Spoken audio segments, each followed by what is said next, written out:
Hi, my name's Steve, this is TQA Weekly, and someone downloaded a photograph and infected their smartphone. But how? I mean, we used to believe reliably that JPEGs, PNGs, GIFs, MP4s, MP3s were virus-free because of their extension, because of what they were. We presumed they were just like text files and that they were basically impossible to infect. We have taken this for granted for so long that we have not realized that audio files contain DRMs, that MP4s or video files contain DRM information, contain multiple audio tracks, different languages, contain information related to color space and all that. We have forgotten that JPEGs and PNGs and GIFs have color space information profiles like Adobe RGB. And because we're not paying attention, we have seemingly forgotten that these files that once contained just the mathematics of recreating a video, audio, or photo are now programs.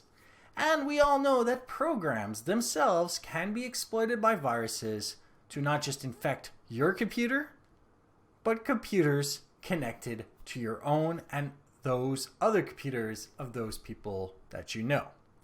So obviously, because of the advancements in multimedia, we have created our own very dangerous vector of attack on all of our computers. This means that websites can intentionally or unintentionally infect users visiting them. And if you're wondering if that's really true, it is. But there's a little bit of good news. You see, while the theory holds that you can infect users using your website intentionally or unintentionally with a contaminated multimedia file, the thing is that with Google and Microsoft basically scanning the internet continuously, once they detect a threat, they're able to tell users about it. And as long as the user is responsible, they will not go to websites that have these clear warnings. And furthermore, if you're using Windows Defender and have Smart Screen enabled, it's possible that all these Windows 10 machines out there with Smart Screen enabled with the Windows Defender are capable of not just detecting the threat, but notifying Microsoft, allowing them to put an end to that targeted attack vector.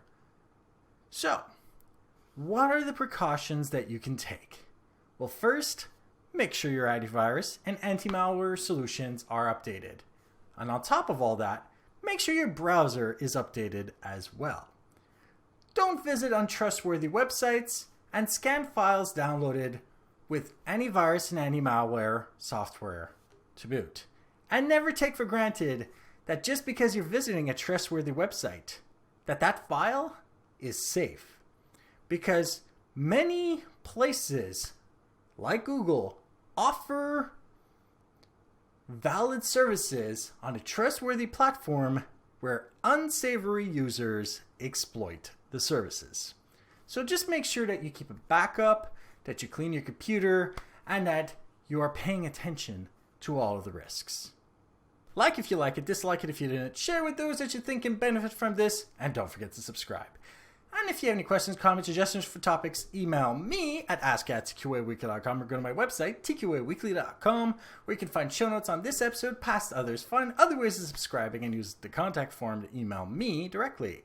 And if you want to see me play The Witcher 3, you can go and visit me at twitch.tv/zaxis1981, where I'll be playing The Witcher 3, obviously I just said that, Thursday, Friday, and Saturday, starting at midnight Eastern Time. Thank you for watching, and goodbye.